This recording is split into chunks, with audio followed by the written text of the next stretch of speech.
कुछ दिनों पहले एक आदमी को बुखार आया और उसका शरीर खराब हो गया। उसे देखने गांव के बाकी लोग आए कि आखिर क्या मामला है। गांव वालों ने जब उसे आने का हाँ, इस बुखार का कोई इलाज नहीं कर पा रहा। अरे मैं क्या करूं? ये क्या हुआ है तुम्हें भाई? तुम्हारे शरीर का रंग हरा होने लगा है और तुम्हारे शरीर पे ये फोड़े फुंसी कैसे निकल रहे हैं? पता नहीं भाइयों, ये मुझे शायद इस जन्म के पापों का फल मिल रहा है। गांव वाले आपस में खुसुर फुसुर करते हैं। अरे गोपाल भैया, इस कुष्ठ रोगी से दूर रहो, छुओ मत, वरना ये फोड़े फुंसी तुम्हें भी लग जाएंगे। वैसे भी ये कितने दिनों का मेहमान है। सही कह रहे हो भैया, कितनी बुरी हालत हो गई है इसकी।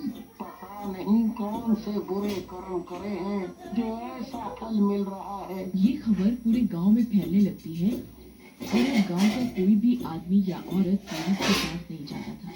उसकी हालत दिन पर दिन और खराब हो गई और देखने में वह बहुत बदसूरत लगने लगा।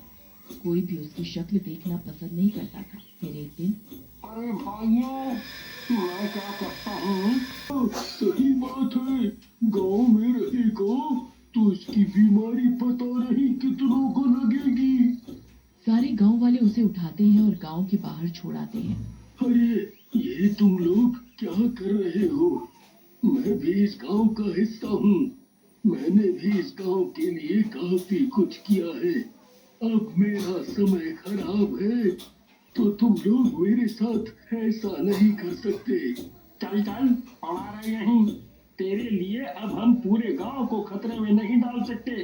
पता नहीं क्या रोग लेके चल रहा है। पीड़ित गांव वाला चिल्लाता रह जाता है पर उसकी कोई नहीं सुनता और ठंड भरे दिनों में कुछ दिनों तक वह आदमी ऐसे ही दिन रात रोग से तड़पता रहा और एक रात तड़पते तड़पते उसकी मौत हो गई।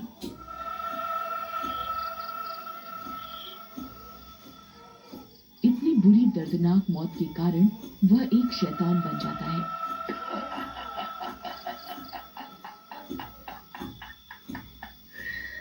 आखिर मुझे दर्द से मुक्ति मिल ही गई। पर गांव वालों, मैं तुमसे बदला जरूर लूंगा। तुम सबने मिलके मुझे गांव से निकाला था ना, खुद को बचाने के लिए। पर अब तुम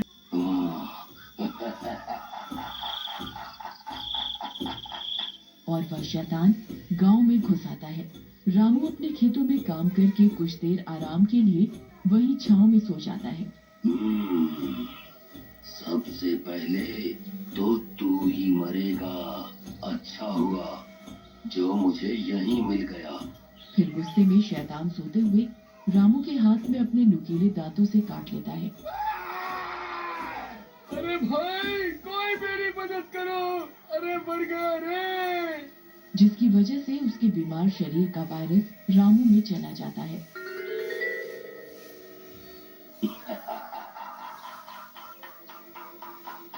अब आएगा मजा। और वो वहां से चला जाता है। 2-3 दिन बाद रामू की तबीयत और भी ज्यादा बिगड़ जाती है और उसके शरीर में फोड़े फुंसी निकलने लगते हैं।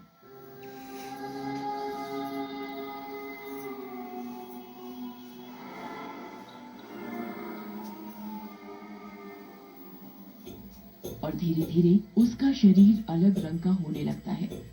अजी, ये आपको क्या हुए जा रहा है? आप कितने डरावने लगने लगे हो। मैं आपके साथ नहीं रह सकती।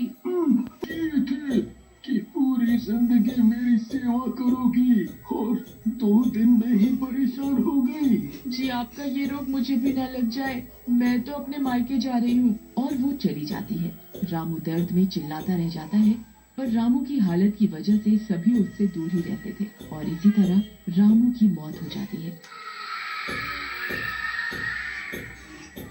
शैतान यहाँ एक एक करके सारे गांव में अपना सुपर वायरस फैला रहा था। गोपाल, कृष्णा, पीकू और न जाने कितनों को उस सुपर वायरस शैतान ने संक्रमित कर दिया और एक एक करके सब मरते जा रहे थे। गांव ये मेरा ही राज हो और ये अब जल्दी ही होने वाला है।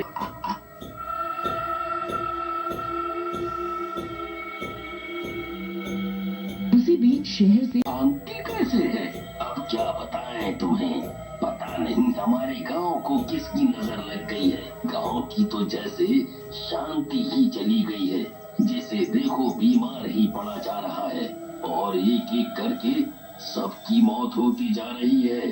रामकिशन ये सुनकर थोड़ा दंग रह जाता है। अच्छा, पर ऐसे कैसे? जैसे मेरे शरीर पे फोड़े निकले हैं, ऐसे ही बाकी सबके शरीर पे निकल रहे हैं और बुखार खांसी बढ़ते ही कुछ दिनों में सबकी मौत हो जाती है। पता नहीं मैं भी कब तक जीवित हूँ।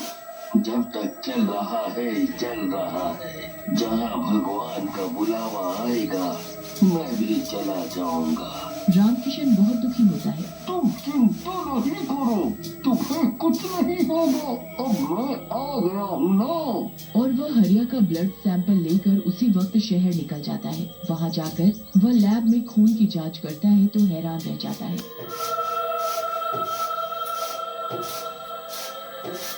How is it possible? आज तक साइंस में ऐसा कभी नहीं हुआ। What happened, doctor? Look, इस ब्लड सैंपल में एक वायरस के रूप में शैतान का चेहरा नजर आ रहा है। कुछ चीजें ऐसी होती हैं जहाँ साइंस काम नहीं आती। इसका जवाब तुम्हें साइंस से नहीं किसी तंत्र मंत्र से मिलेगा। रामकिशन उसी वक्त वहाँ से निकलता है और एक बड़े ज्ञानी बाबा के पास जाता है और उसे पूरी घटना बताता है। मैं समझ गया वत्स। चलो मुझे उस जगह पर लेके चलो। डॉक्टर रामकिशन बाबा को उस गांव में लेकर जाता है और हरिया की हालत दिखाता है। देखकर बाबा उन्हें आंखें बंद करके कुछ मंत्र बोलते हैं और उन्हें दिव्य दृष्टि में उस शैतान का चेहरा नजर आता है। बेटा, मेरा ज्ञान ये बताता है कि यहाँ के लोगों ने एक आदमी के साथ दुर्व्यवहार किया था, जो अब शैतानी रूप में सबसे बदला ले रहा है, ये सुपर वायरस फैला के। तभी हरिया को उस आदमी की याद आती है और वह बाबा और रामकिशन को पूरी कहानी बताता है। चलो हमें उसकी लाश के पास जल्द से जल्द पहुंचना होगा। और वे दोनों गांव के बाहर उसकी लाश ढूंढते हैं। ओ देखो बाबा, लाश वहाँ है। तभी शैतान वहाँ प्रकट हो जाता है। वह बाबा को अपनी लाश के पास जाने से रोकता है। बाबा अपनी ऊंची विद्या से उस शैतान को बंदी बना देते हैं और उसकी लाश को नष्ट कर देते हैं। जैसे जैसे उसकी लाश नष्ट हो रही होती है, वो शैतान भी अपना अस्तित्व खो देता है। फिर बाबा हरिया के पास आते हैं और उसे भी चमत्कारी शक्तियों से ठीक कर देते हैं। देखो हरिया, तुमने और सबने पाप तो किया है, पर अब इसका पश्चाताप करने के लिए उस आदमी के नाम से गांव के मंदिर में हवन करवाओ, जिससे उसकी आत्मा को शांति मिल सके और गांव की सुख शांति भी वापस आ जाए। सभी गांव वाले वैसा ही